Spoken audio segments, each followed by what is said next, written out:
প্রমাণ সমেত নিজেকে নির্দোষ প্রমাণিত করছে পারুল।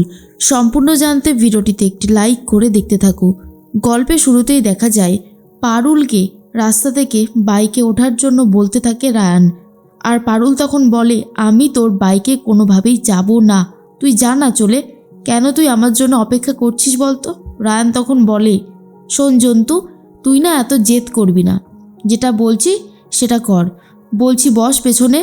এরপরেই জোর করে পারুলকে নিজের বাইকের পেছনে বসায় রায়ান আর বলে, যেটা বলবো সেটা শুনবি, না হলে কিন্তু খুব খারাপ হয়ে যাবে, বুঝতে পেরেছিস?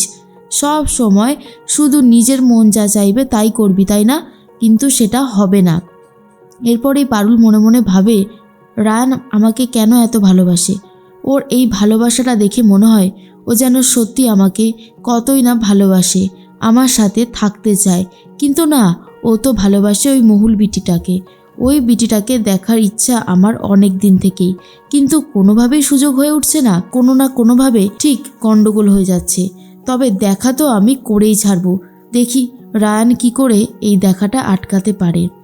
অন্যদিকে চলে গেছে সেই গুন্ডাটার কাছে পারুল আর রায়ান, যে কিনা পারুলের ওপর রীতিমতো গুলি চালিয়েছিল। এরপর পুলিশ বলে, দেখুন তো ম্যাডাম, এই অপরাধীটাকে চিনতে পারছেন? তখন পারুল বলে, হ্যাঁ, আমি একে খুব ভালোভাবেই চিনতে পারছি। এরপর জিজ্ঞেস করে অফিসার, বল কে তোকে পাঠিয়েছিল, কার কার সুপারিশে তুই এই কাজটা করেছিস? তখনই সেই গুন্ডাটা বলে, আমাকে জন ম্যাকেন্সি বলেছিল, তাই আমি এই কাজটা করতে বাধ্য হয়েছিলাম, আমি আর কিছু জানি না। তখনই রায়ান বলে, কে এই জন ম্যাকেন্সি? পুরো বিষয়টা খুলে বল, না হলে কিন্তু তোর কপালে অশেষ দুঃখ আছে। পুলিশ ছেড়ে দিলেও আমি কিন্তু তোকে ছেড়ে কথা বলবো না। এরপরে সেই গুন্ডাটা বলে, আমরা দ্য ডার্ক ওয়েবে কাজ করি, আমরা কারোর কোনো নাম ধাম কিচ্ছু জানি না, আর এই ওয়েবসাইট থেকে কাউকে ট্রেস করাও যায় না, সেটা সম্ভব নয়। তখনই রায়ান বলে, সর্বনাশ, এই ওয়েবসাইট থেকে তো কিছুই জানা যাবে না, তাহলে কি হবে? পারুলকে কে বা কারা মারতে চেয়েছিল, আমরা কি কোনোভাবেই জানতে পারবো না? না না, কিছু একটা ব্যবস্থা করতেই হবে। এরপরে পারুল ভাবে, ও বাবা ভুবনেশ্বর, এখন অপরাধীরা অপরাধ করতে করতে এমন একটা কালো জগৎ বানিয়ে ফেলেছে যে মানুষ রীতিমতো তাদের কাজ পর্যন্ত পৌঁছতে পারবে না। কিন্তু একটা ব্যবস্থা তো করতেই হবে। এইভাবে অপরাধীরা খালি দুনিয়াতে ঘুরে বেড়াবে, এটা তো হতে পারে না। যারা আমার ওপর গুলি চালিয়েছিল তারা ঠিক জব্দ হবেই হবে। সেরকমই একটা ফন্দি আমাকে বার করতে হবে। অফিসার সেই গুন্ডাটাকে আরও বেশি করে চাপ দিতে থাকে, কিন্তু গুন্ডাটা বারবার একটা কথাই বলতে থাকে, সে কিছু জানে না, কারণ তাকে যেটা বলা হয়েছিল সে শুধু সেটাই করেছে। এরপরেই পারুল বলে, স্যার, তাহলে কি অপরাধীরা এইভাবে পার পেয়ে যাবে? আমরা কোনোভাবেই কিছু জানতে পারবো না? অফিসার বলে, না না, কে বলেছে পার পেয়ে যাবে? চিন্তা করবে না, আমরা ঠিক একটা ব্যবস্থা করবই। অপরাধীদেরকে আমরা ধরবই, আর তার জন্য যা যা করতে হয় সবটাই আমরা করব। চেয়ারম্যান স্যারও সেই একই কথা বলে। এদিকে শিরিন আর সংযুক্তা দুজনে আলাদা আলাদাভাবে কথা বলতে থাকে আর বলে, অপরাধী তো ধরা পড়ে গেছে, এবার কি হবে? এবার তো আমাদেরও সমস্ত কুকীর্তি সামনে চলে আসবে, তাহলে কি আমরাও ধরা পড়ে যাব? সংযুক্তা বলে, এত তাড়াতাড়ি তো ধরা পড়লে চলবে না, একটা ব্যবস্থা আমাদেরকে করতেই হবে। এর মধ্যেই O&Y কোম্পানির CEO ফোন করেছে আবারও সংযুক্তাকে আর বলে, সংযুক্তা, তুমি তো আগে আমাকে বলনি এই পারুল মেয়েটা ঠিক কীরকম ডেঞ্জারাস, এ তো রীতিমতো আমার চাকরি খেয়ে নেবে। প্রথমে তো এতগুলো টাকার প্রোডাক্ট লস হলো, তারপরে সুপারি কিলারকে দেওয়ার জন্য এতগুলো টাকা দিলাম, আর এখন ধরা পড়ে যাওয়ার চান্স থাকলে সবটাই তো মাঠে মারা যাবে। কি করব বলো তো? সংযুক্তা বলে, তুমি তো অলরেডি নিশ্চয়ই খবর পেয়ে গেছো শুটার ধরা পড়ে গেছে। এইবার যদি আমাদের নামগুলো নেয়, বিশেষ করে তোমার নাম, কারণ আমি তো ডাইরেক্ট কোনো কিছুর সাথে জড়িত নই, তুমি বুঝতে পারছো তো কি হতে চলেছে? এরপরই সেই O&Y কোম্পানির CEO বলে, না না, কিছু একটা করতে হবে। কোনো প্ল্যান আছে তোমার কাছে?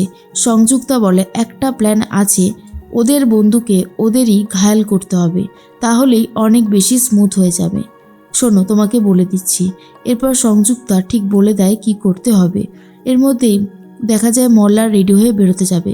মল্লার একটা গিফট কিনেছে রাজন্যাকে দেওয়ার জন্য, আর সেটা দেখার পরে টগর খুব রিয়্যাক্ট করতে শুরু করে দেয় আর বলে, তুমি আবার বিটির জন্য এই সমস্ত কিনে নিয়ে যাচ্ছ? আমি তোমাকে কবে বলেছি আমার একজোড়া সোনার বালা বানিয়ে দিতে, আর তুমি এখনও সেগুলো দিতে পারলে না। দাঁড়াও, আমি এইসব গিফট ফিফট ফেলে দেব। যেমন দাদা তার তেমনি ভাই, দুজনাই একেবারে বিটিদেরকে নিয়ে লীলা করতে ব্যস্ত থাকি। তার মধ্যেই মল্লা চুপ করতে বলে টগরকে। টগর তো চুপ করতে চাই না, সেই জন্য পারুল ছুটে আসে আর ঠাস করে এক চড় মেরে দেয় টগরকে। বলে, তোকে যদি চড় না মারি তাহলে তুই যেন শান্তই হতে পারিস না। এই যে একটা চড় খেলি, এবারে শান্ত হয়ে যাবি। কেন এই বাড়াবাড়িগুলো করিস বলতো? টগর বলে, আমি কি আমার স্বামীকে কিছু বলতে পারবো না? সেখানেও তুই বাধা দিবি?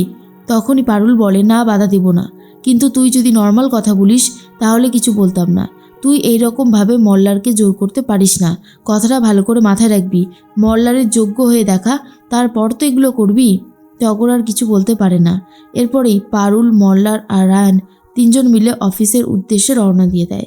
এরপরেই চেয়ারম্যান স্যার সবাইকে নিয়ে একটা মিটিং করবে বলে ঠিক করে, কিন্তু অফিসে যাওয়ার আগেই পারুল আর রায়ানের ফোনে 25 লাখ টাকা ঢুকে যায় ব্যাঙ্ক অ্যাকাউন্টে, আর সেটারই মেসেজ আসে, যা দেখার পর দুজনাই একেবারে অবাক। রায়ান তখন বলে, এতগুলো টাকা কে পাঠালো? তখন রায়া বলে, আরে ভুল হতে পারে, আজকাল তো ফ্রড কত হয়, শোন কোনো লিঙ্কে টিঙ্কে কিন্তু প্রেস করিস না। রায়ান তখন বলে, আরে ব্যাংক থেকে পাঠিয়েছে, কে পাঠালো? পারুল তখন বলে, এই সেম মেসেজ আমাকেও পাঠিয়েছে, 25 লক্ষ টাকা। এর মধ্যেই টগর ভাবে, মল্লারের কপালটা কি ফালতু, এদের সবারই 25 লাখ টাকা করে ঢুকে গেল আর মল্লারের কিছু ঢুকলো না। এর মধ্যে পারুল বলে, রায়ান তুই কোথায় যাচ্ছিস? রায়ান বলে, আমাকে তো যেতে হবে ব্যাংকে স্টেটমেন্ট জোগাড় করতে। পারুল বলে, এখন তো মিটিং আছে, এখন অন্তত চল, তারপরটা পরে দেখছি। এর মধ্যেই অফিসে মিটিং শুরু হয়। চেয়ারম্যান স্যার একটা খাবারের প্রোডাক্ট নুডলস লঞ্চ করবে বলে ঠিক করে, কিন্তু পারুল সেখানে অনেক যুক্তি দিয়ে বোঝাতে থাকে, এই প্রোডাক্টটা লঞ্চ করলে আমরা কিন্তু খুব একটা লাভের মুখ দেখব না, কারণ অলরেডি এই প্রোডাক্টটা মার্কেটে আছে আর O&Y কোম্পানি অনেক প্রোডাকশন করেছে একসাথে। ঠিক সেই মুহূর্তেই বোর্ড অফ ডিরেক্টরসের একজনের কাছে ফোন আসে, আর সেই লোকটা ভুলভালভাবে বোঝায় এমপ্লয়িকে আর বলে, আপনাদের কোম্পানিতে পারুল আর রায়ান রীতিমতো ভুলভালভাবে সব কিছু ইউজ করছে, ওরা O&Y কোম্পানির ভালো চায়। আর এসব ভুলভাল বোঝাতে তখনই বোর্ড অফ ডিরেক্টরসের সদস্য একেবারে অবাক হয়ে যায়, পারুলকে দোষারোপ করতে থাকে, রায়ানকে দোষারোপ করতে থাকে। কিন্তু রায়ান আর পারুল বলে, আমরা কখনোই কোনো অন্যায় করিনি, সর্ষের মধ্যে ভূত অবশ্যই আছে, তবে সেই সর্ষেটা আলাদা, আর আমরা কোনো অন্যায় করিনি। আর সেই জন্য পারুল নিজের ফোনে থাকা মেসেজটাও দেখাতে থাকে আর বলে, এই দেখুন, একটা অন্য অ্যাকাউন্ট থেকে আমার ফোনে টাকাটা পাঠানো হয়েছে, কে পাঠিয়েছে, কেন পাঠিয়েছে সেটা আমরা আজকেই ব্যাংকে গিয়ে জানতে চাইছিলাম, কিন্তু তার আগেই সব কিছু হয়ে গেল।